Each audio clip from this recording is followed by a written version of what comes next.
Okay, here's a very small wind-up robot from Japan.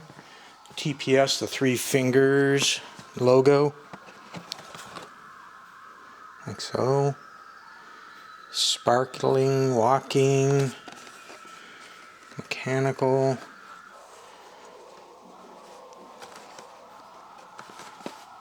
I like the chrome plate on the whole thing is quite nice given the age of it. And it does say Japan in the back. It has your flint wheel and everything. It's all original, hasn't been repaired that I know of.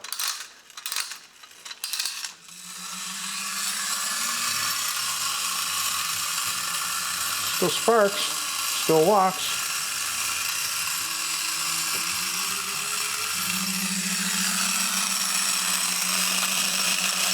Coming at you.